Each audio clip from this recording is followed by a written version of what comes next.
Irmãos, vamos ao momento da pregação da palavra de Deus. Eu convido a todos a abrirem as Escrituras na segunda carta do apóstolo Pedro, capítulo 1. Hoje nós concluímos o capítulo 1. Eu lembro que,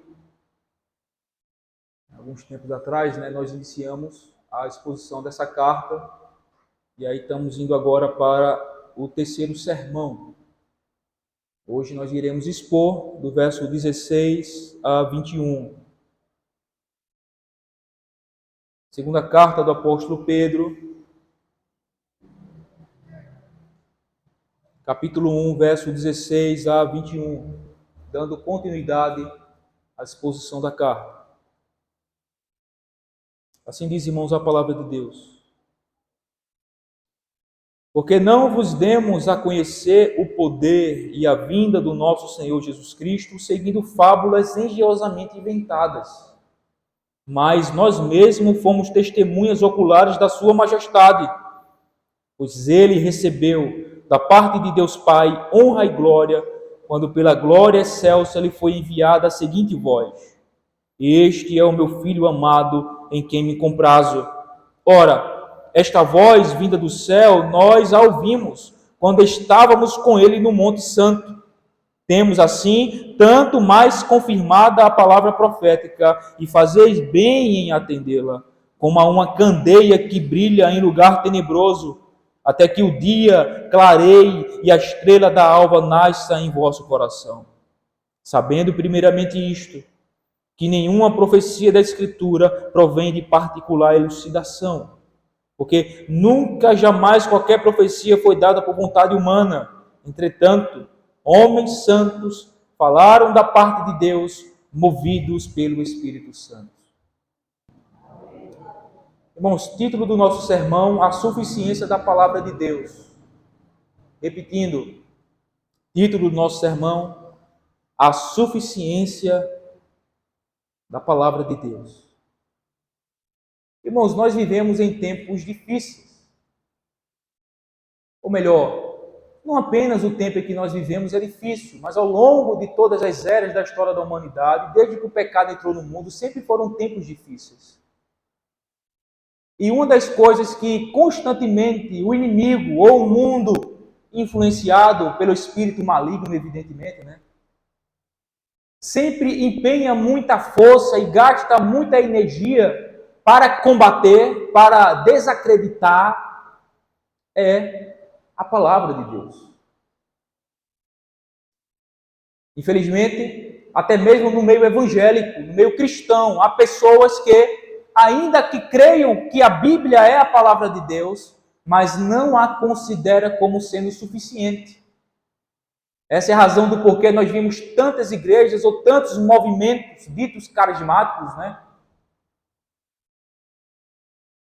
Outros ainda piores ainda, chega a um extremo ainda maior, em que fazem lives em internet e que colocam o seu rosto e começam a dar profecias e profetadas em nome de Deus, como se Deus estivesse falando para alguém alguma coisa especial, alguma coisa íntima. Isso está praticamente como se fosse uma coisa banalizada na internet, uma brincadeira com o nome de Deus e com a palavra de Deus. Outros cristãos sérios, irmãos em Cristo, creem na palavra de Deus, creem na inerrância da palavra de Deus, na infabilidade da palavra de Deus, na inspiração da palavra de Deus, mas parece não crer na suficiência da palavra de Deus, porque sempre anda em busca de ouvir o que o profeta A ou B tem a dizer a respeito da sua vida. Isso é uma incoerência muito grande quando eu digo que creio na suficiência da palavra de Deus, quando vivo buscando profecias e revelações por parte de homens que supostamente dizem falar em nome de Deus, ou que está trazendo alguma nova revelação da parte de Deus. E esse texto que nós lemos, irmãos, é um texto que fala exatamente a respeito da suficiência da palavra de Deus. E por que razão Pedro ele vai falar sobre isso? Porque na sua época também ele está lidando ou está combatendo um movimento em que arrogava para si ter experiências místicas, Aqui alguns estudiosos vão dizer que é o princípio do gnosticismo. Aquele movimento, né, que está fundamentado na filosofia grega dualista, em que tudo que é matéria é má e tudo que é espiritual ou imaterial é bom. Portanto, nada que eu faça no corpo interfere no meu relacionamento com Deus. Esses também estavam fundamentados em uma certa esoterismo. Alguns arrogavam não ter um conhecimento oculto, misterioso de Deus. E por isso colocavam em xeque a palavra de Deus da época que era o Antigo Testamento. Os escritos dos profetas a respeito de Cristo, para o qual toda a Escritura apontava e aponta. Então Pedro escreve esse trecho da palavra de Deus depois dele mostrar a importância e a responsabilidade que os pastores têm de focar a doutrina na mente da igreja, na consciência da igreja, no coração da igreja, que foi o último sermão que nós pregamos, né? Há um tempo já, mas vocês irão lembrar. Que aí foi baseado no versículo 12 a 15, onde nós falamos das responsabilidades dos pastores, dos líderes, manter a doutrina na mente da igreja, ensinar a doutrina à igreja, trazer lembrança à doutrina para a igreja, para que ela esteja sempre consciente da doutrina e não venha se enveredar por outros caminhos tortuosos. Então agora ele vai dar as razões do porquê as Escrituras, a Bíblia, a Palavra de Deus, ela é suficiente. E não precisa ninguém estar buscando coisas extras bíblicas para conhecer a Deus ou a sua vontade para a minha vida. Não precisa um profeta A ou um profeta B que está debaixo de suposta revelação de Deus para falar o que vai acontecer na minha vida daqui para 2 dias. Ou para falar qual é a vontade de Deus para a minha vida, da maneira como eu devo viver, ou naquilo que eu devo crer. Por quê? Porque a palavra de Deus ela é suficiente. Ela já ensina tudo quanto Deus quer que saibamos a respeito dele e a respeito da sua obra e da sua vontade para conosco, o pecador, através do seu Filho Jesus Cristo. Então, irmãos, nesta noite eu quero ver com vocês 4 razões pelas quais a palavra de Deus prova ser suficiente. A primeira razão, pela veracidade das testemunhas. Está aí no versículo 16 a 18, vamos ler. Porque não vos demos a conhecer o poder e a vinda do nosso Senhor Jesus Cristo seguindo fábulas engenhosamente inventadas. Mas nós mesmos fomos testemunhas oculares da sua majestade. Preste atenção nessas palavras, testemunhas oculares. Pois ele recebeu da parte de Deus Pai honra e glória, quando pela glória excelsa lhe foi enviada a seguinte voz: Este é o meu Filho amado, em quem me comprazo, me alegro, tenho prazer. Ora, esta voz vinda do céu nós ouvimos quando estávamos com ele no Monte Santo. Irmãos, a primeira razão do porquê a palavra de Deus ela é suficiente é por causa da veracidade das testemunhas. A veracidade das testemunhas. A palavra aí, poder e vinda, logo no versículo 16, faz referência à volta gloriosa de Cristo. Pedro diz que deu a conhecer aos irmãos a respeito do retorno glorioso de Cristo, não por fábulas. Isto é, coisas de sua cabeça, histórias inventadas, esoterismo, misticismos ou mito, mas por aquilo que os seus olhos viram.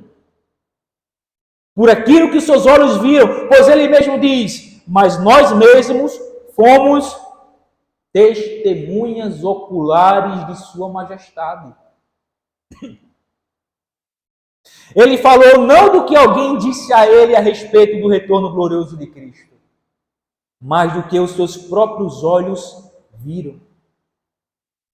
Ele ainda diz e afirma que deu a conhecer a respeito do retorno glorioso de Cristo, não apenas pelo que os seus olhos viram, mas também pelo que os seus ouvidos ouviram. Veja o versículo 17 e 18. Pois ele recebeu da parte de Deus Pai honra e glória, quando pela glória excelsa lhe foi enviada a seguinte voz: Este é meu Filho amado, em quem me comprazo. Ora, esta voz, vinda do céu, nós, ele, Pedro, João e Tiago. Nós a ouvimos quando estávamos com ele no Monte Santo. Irmãos, esse relato, ou esses versículos, Pedro está se referindo a Mateus 17, do verso 1 a 5, e os seus textos paralelos, em que descreve uma experiência única que ele teve junto com João e Tiago no Monte da Transfiguração. Eles viram Cristo em glória e ouviram o Pai dando testemunho dele. Pedro enfatiza tal testemunho apostólico com alguns objetivos, a fim de estabelecer a veracidade da mensagem apostólica em geral, a mensagem dos apóstolos, os escritos dos apóstolos, mostrar essa veracidade, enfatizar isso. E especificamente o retorno glorioso de Cristo aqui nesse texto, para fornecer o fundamento da expectativa cristã do retorno glorioso e poderoso de Cristo. Ou seja, a ideia é que a transfiguração foi compreendida pelos apóstolos como um prelúdio da glória divina com a qual Cristo virá em seu glorioso e certo retorno. A transfiguração lá foi entendida pelos apóstolos como sendo um prelúdio daquela glória futura com a qual Cristo virá sobre as nuvens. Irmãos, a gloriosa vinda de Cristo é um evento que ainda não aconteceu, mas foi prefigurada no Monte da Transfiguração diante dos olhos dos apóstolos. Diante desse fato, podemos ter certeza e segurança, não apenas na verdade de que Cristo voltará com poder e glória, mas de tudo que os apóstolos ensinaram sobre Cristo e sua vontade. Portanto, o testemunho apostólico sobre Cristo, sua obra e sua vontade para os homens é verdadeiro, pois não falaram de coisas de suas cabeças, mas do que viram e ouviram de Cristo, o Deus vivo.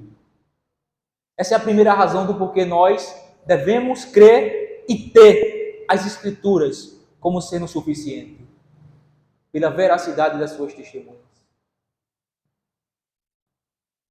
Os homens que escreveram foram os homens que viram, foram os homens que ouviram da boca do próprio Deus. Foram os homens em que, na linguagem de João, na sua primeira epístola, capítulo 1, nossos olhos viram e nossas mãos apalparam ao verbo da vida e nossos ouvidos ouviram a sua voz. É por isso, irmãos, que nós devemos crer como de fato é as Escrituras como sendo suficiente. Como sendo suficiente. Agora eu lhe faço uma pergunta à guisa de aplicação.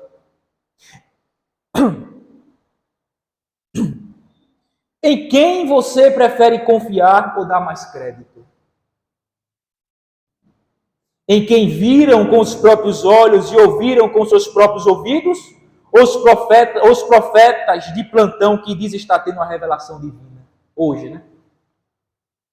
Quem você pretende confiar? Quem você prefere confiar?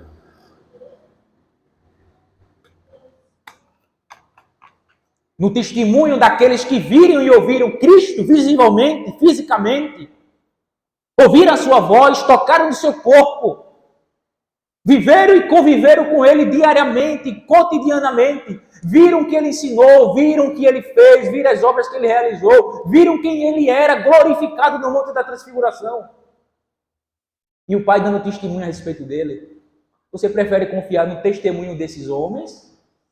Ou você prefere confiar nas revelações da internet? Naqueles que se dizem estar tendo uma revelação de Deus. E a primeira frase que sai da boca deles é: Deus manda te dizer, né? Deus está mandando dizer nada. Simplesmente invenção da sua própria mente. Invencionice, meninice. E na pior das hipóteses, espírito satânico e demoníaco, espírito de adivinhação, cujo objetivo é enganar as pessoas, as massas, que não conhecem a verdade ou que não se contentam com ela, não a têm como suficiente, não a têm como suficiente, e dá ouvido a toda sorte de tipo de coisas estranhas à palavra de Deus. Preferem seguir o que o profeta diz, se agarrar ao que os profetas prometem, do que a palavra de Deus testemunha.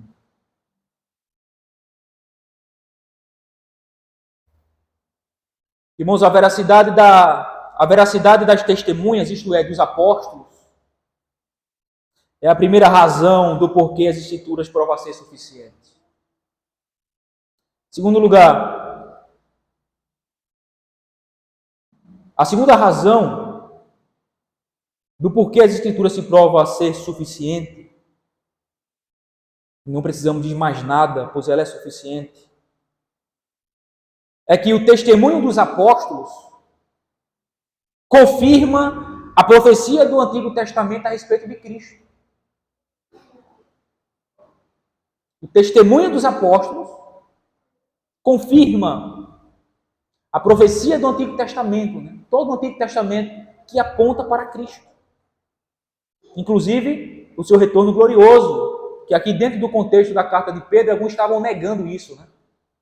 Negava o retorno glorioso de Cristo. Essa é a razão do porquê ele vai escrever no capítulo 3 a respeito disso. A gente vai chegar lá. Capítulo 3 é praticamente um tratado que Pedro faz, mostrando a respeito do retorno glorioso de Cristo, porque muitas pessoas estavam duvidando disso e colocando em xeque. Só eu ler capítulo 3 quando chegar em casa. A vinda do Senhor. Por que Pedro escreveu isso? Porque muitos não acreditavam que Jesus voltaria em glória. Influenciado por essas falsas ideias desses homens que se diziam espirituais. Então, o testemunho dos apóstolos confirma a profecia do Antigo Testamento a respeito de Cristo e em sua obra de modo geral. Versículo 19. Temos assim tanto mais confirmada a palavra profética, e fazeis bem em atendê-la, como a uma candeia que brilha em lugar tenebroso, até que o dia clareie e a estrela da alva nasça em vosso coração. Esse é um verso difícil. Há uma divergência de interpretação aqui desse verso.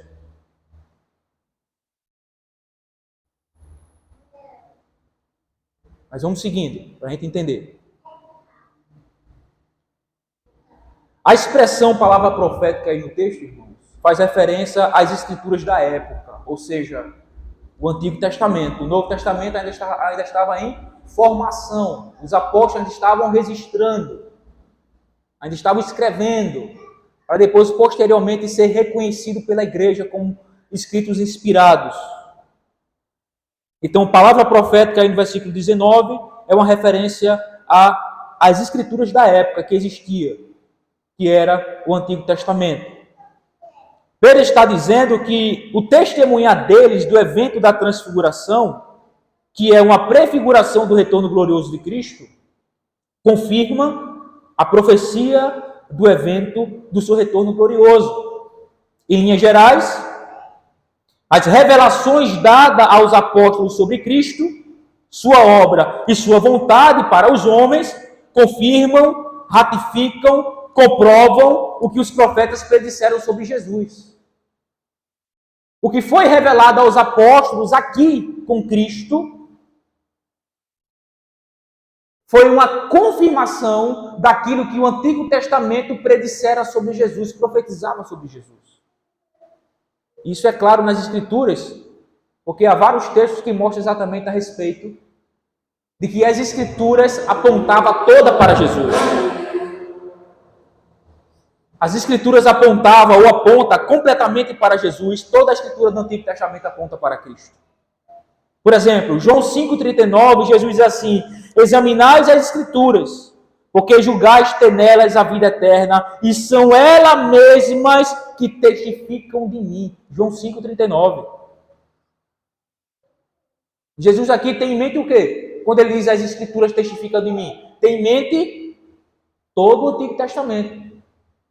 A Bíblia da época era o Antigo Testamento. Então, quando ele usa a palavra escritura, ele está se referindo aos escritos dos profetas. Moisés e os profetas, os salmos e tudo mais.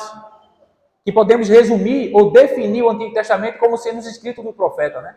Porque até Moisés mesmo que escreveu a lei é tido como um profeta. Davi é tido como um profeta. E os profetas maiores, os profetas menores, então todos são praticamente tidos como profeta no Antigo Testamento. E Jesus diz que as escrituras testificavam dele. Lucas 24, do 25 a 27, diz assim: então lhes disse Jesus, honestos e tardos de coração, para crer tudo o que os profetas disseram. Isso aqui é aquela ocasião em que Jesus está andando com os 2 discípulos no caminho de Emaús. Porventura, não convinha que um Cristo padecesse e entrasse na sua glória? Jesus falando a esses 2 discípulos, que estava cabisbaixo por conta dos acontecimentos com Jesus, né, sua morte. Mas Jesus já tinha aqui ressuscitado, estava falando com eles, ele não tinha percebido ainda. E o versículo 27 diz assim: e começando por Moisés, discorrendo por todos os profetas, expunha-lhes o que a seu respeito constava em toda a Escritura.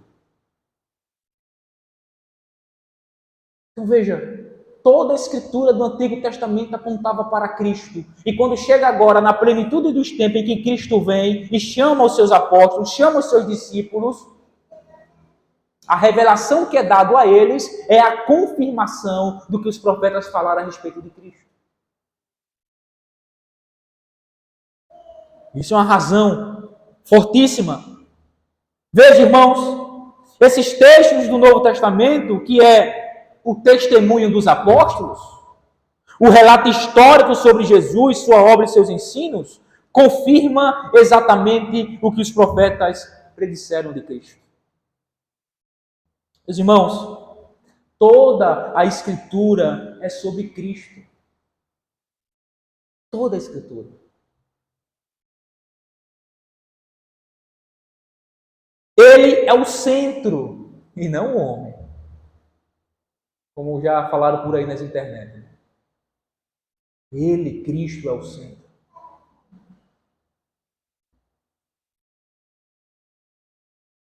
Como disse John Owen, Cristo é o fim principal de toda a Escritura. Jesus é a substância de toda a Escritura. As Escrituras não apenas nos diz sobre o retorno glorioso de Cristo, mas nos ensina tudo sobre Ele, sua obra e sua vontade para nós. Portanto, não precisamos buscar em extras fontes, né, a respeito de quem Cristo é, do que Ele fez, o que Ele quer para a nossa vida, a sua vontade para nós. Cristo, irmãos, é a substância para quem todas as sombras do Antigo Testamento apontavam. Ele é a revelação superior. O sinal de Jonas apontava para a sua ressurreição. A serpente lá no deserto apontava para o seu sacrifício. O maná lá no deserto apontava para Cristo, que ele diz em João 6, que é o pão da vida. Melquisedeque, o sacerdote lá no Antigo Testamento, apontava para o sacerdócio real de Cristo. O sacrifício de animais no culto no Antigo Testamento, para a sua morte substitutiva, pois ele é o Cordeiro de Deus que tira o pecado do mundo. O filho de Davi, ele é a descendência, o filho de Davi, que se assentaria no trono para nunca mais deixá-lo. Em resumo, irmãos, os escritos dos profetas que compõem o Antigo Testamento prometem que Cristo viria. O Novo Testamento, que é o testemunho dos apóstolos, testifica que ele veio. Isso é belo, né? O Antigo Testamento, que é os escritos dos profetas, profetizava a vinda dele. Dizia, olha, venham aí, o Messias está chegando. O Redentor de Israel está vindo. O Novo Testamento, que é o testemunho dos apóstolos, testifica comprova que ele veio. Isso é maravilhoso. Portanto, se as Escrituras é a palavra de Deus, cuja substância é Cristo, ele é o centro, e que foi confirmada pelos apóstolos, há testemunhas oculares disso, então, é a consequência lógica do que ele fala aí na metade do versículo 19. Fazeis bem em atendê-la, como a uma candeia que brilha em lugar tenebroso, até que o dia clareie e a estrela da alva nasça em vosso coração. Irmãos, a ideia aqui é que a palavra de Deus é a única luz que garante que andemos seguros no mundo que está em trevas. Enquanto aguardamos o amanhecer de um novo dia, isto é, o retorno glorioso de Cristo, para estarmos com Ele para sempre. A Escritura é esta luz. Salmo 119, verso 105. Luz para os meus pés é a tua palavra e lâmpada para o meu caminho. Lâmpada para o meu caminho, as tuas palavras e luz.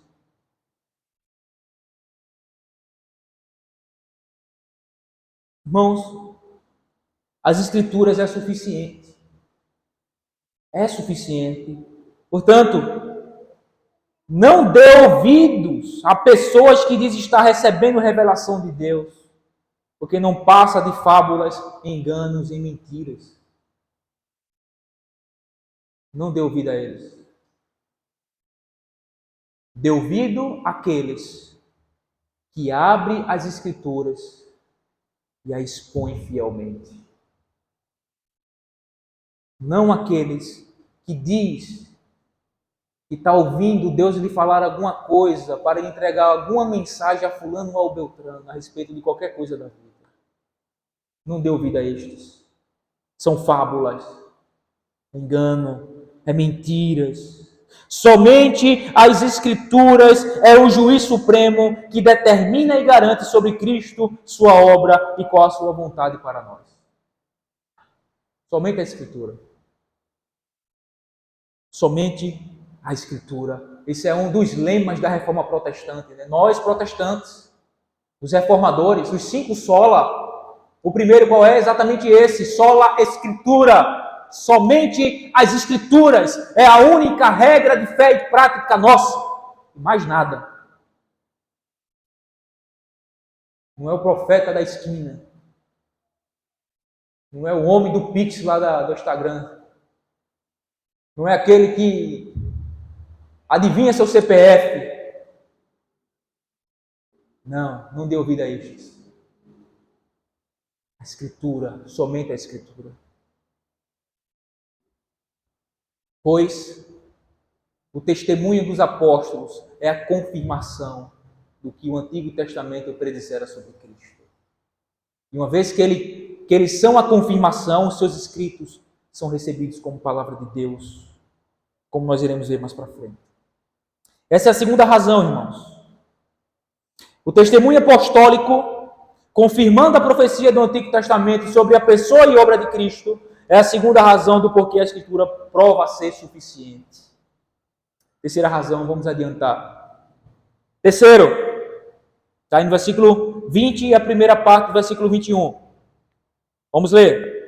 Sabendo primeiramente isto, que nenhuma profecia da Escritura provém de particular elucidação, porque nunca, jamais, qualquer profecia foi dada por vontade humana. Qual é a terceira razão aqui tão clara nesse verso? É que as Escrituras não é um produto do homem. As Escrituras não é um produto do homem. Não foi dada por vontade do homem.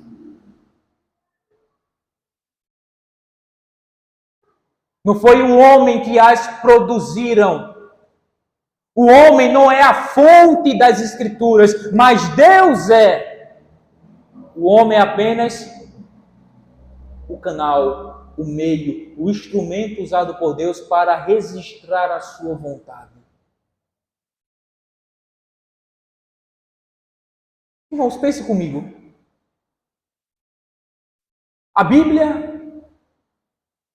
ela foi escrita em um período de 1.600 anos. 1.500 antes de Cristo até 100 depois de Cristo. Ela foi escrita por 40 ou mais autores, a maioria dos quais sequer se conheceram e que viveram em épocas diferentes e em lugares diferentes. A Bíblia foi escrita em 3 continentes: Europa, Ásia e África. Foi escrita em 3 línguas diferentes: hebraico, aramaico e grego. Mas ela é completamente harmoniosa e aponta tudo para Jesus. Ela é um todo, irmãos. Ela é uma única história. A Bíblia, ela conta o enredo de Deus. Deixa eu falar um pouquinho de teologia bíblica aqui. Podemos resumir a palavra de Deus assim, olha, a mensagem das Escrituras: criação, queda, redenção e consumação. Pronto, grave isso. Criação, queda, redenção e consumação. Esta é a história da Bíblia. É o que Deus fez para salvar o homem. Criação, a queda, a redenção em Cristo e a consumação, o final de todas as coisas. Ela não pode ser um produto do homem.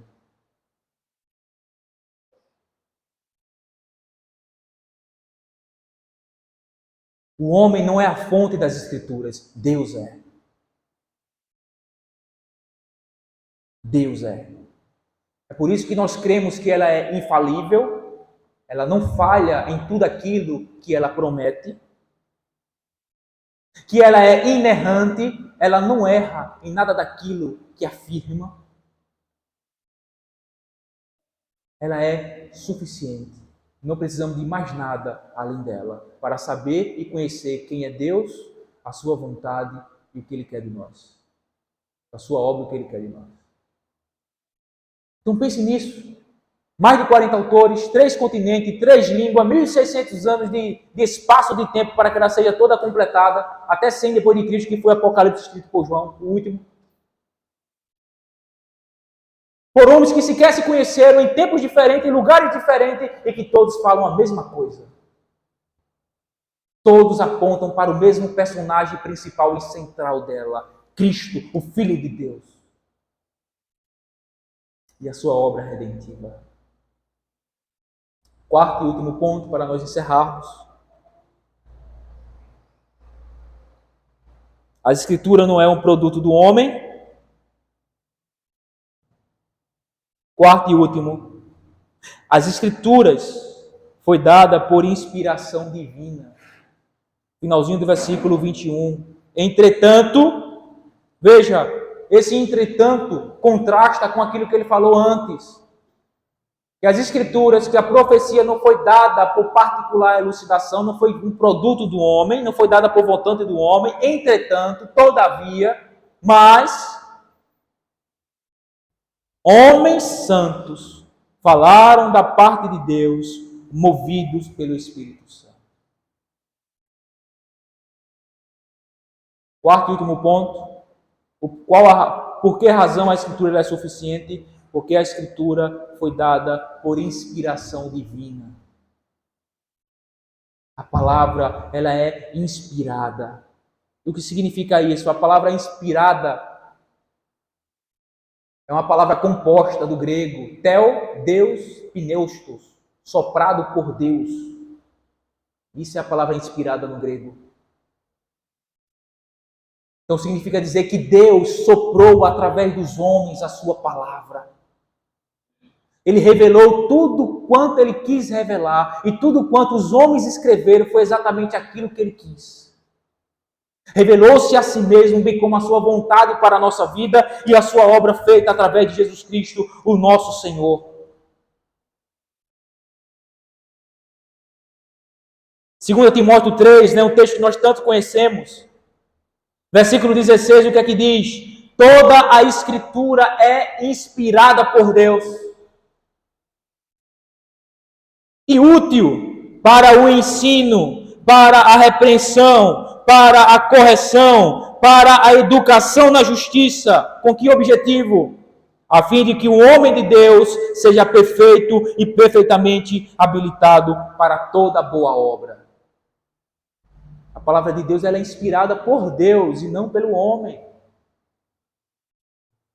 Então, por que razão, muitas vezes, irmãos crentes em igreja ficam dando ouvido a gente que está tendo revelação na internet? Não dê ouvido, por quê? Só fundamentado nisso aqui é suficiente. Não há ninguém hoje, não há sequer uma alma viva, não há sequer um único homem hoje que fala debaixo de inspiração divina. Nenhum. Porque a inspiração cessou quando morreu o último apóstolo, João. Quando ele escreve Apocalipse, quando ele morre, o último livro da Bíblia, ali fechou-se toda a revelação de Deus. Completou-se toda a revelação de Deus. Tudo que Deus queria revelar para nós homens. E tudo que é suficiente e necessário para nós sabermos a respeito dele, da sua obra e da sua vontade. É completamente suficiente. De João para cá, o que é que acontece então, pastor? Somos iluminados pelo Espírito de Deus para nós compreendermos a sua palavra que é inspirada. Recebemos a iluminação do Espírito Santo para compreendermos a sua palavra que é inspirada. Através de quê? Do estudo, da meditação, da oração, da pesquisa. E então nós aprendemos no texto qual é a vontade de Deus para nós, o que ele está falando naquele texto, como nós estamos aprendendo aqui. Se alguém fala, prega a palavra de Deus fielmente, ele não está falando ou pregando debaixo de inspiração divina, mas debaixo de iluminação divina, o qual o Espírito Santo lhe deu para compreender a palavra de Deus. Então, para que ele pregue esta palavra, que é inspirada. Que é inspirada. Os irmãos, a palavra de Deus ela é suficiente. Por essas 4 razões, tem muitas outras, evidentemente, mas só essas 4 razões extraídas aqui desse trecho é suficiente para que a gente não, irmão, sejamos enganados por falastrões, por enganadores, por falsos mestres e profetas, falsos pastores, que tem aos montões por aí. Que uma grande massa é enganada, é ludibriada, caindo no seu papo, na sua conversa, nos seus enganos, nas suas falsas profecias e supostas revelações tendo da parte de Deus. Ninguém fala mais inspirado.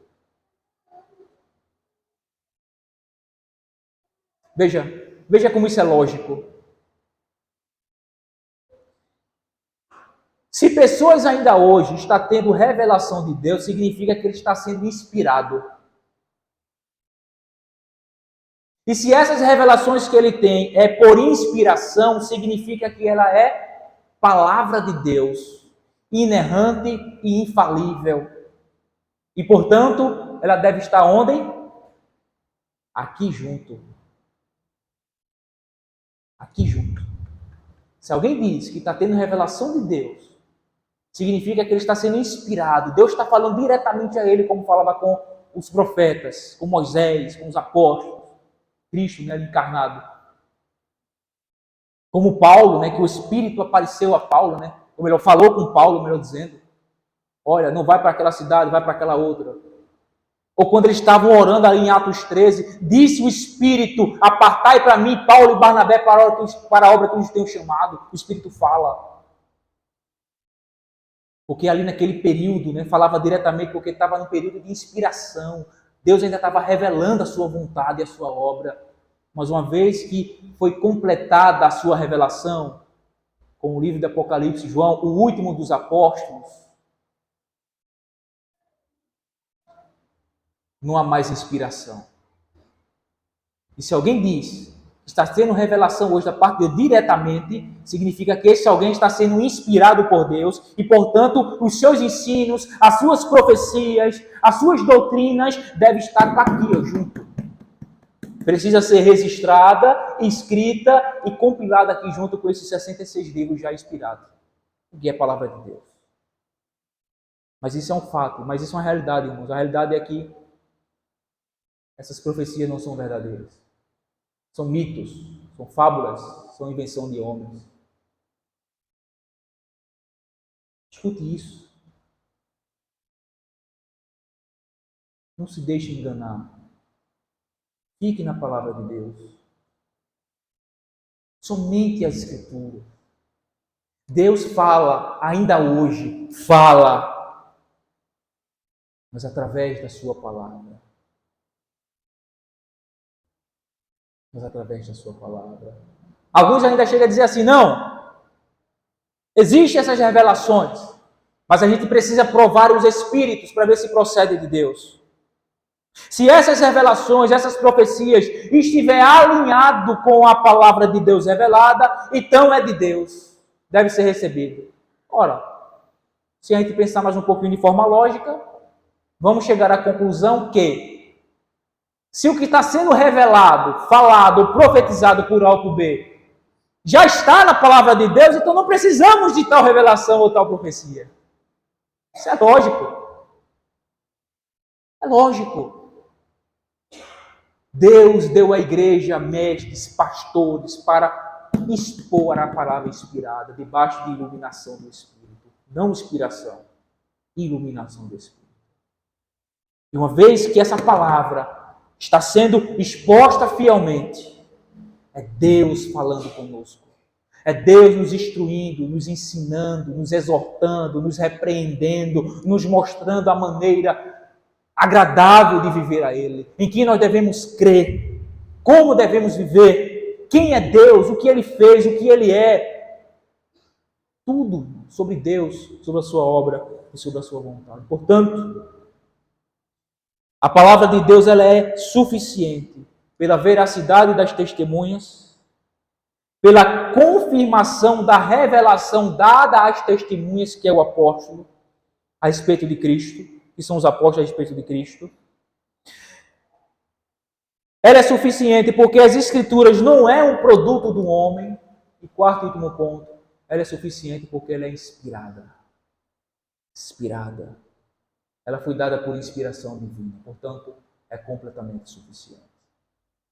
Amém, meus irmãos? Amém.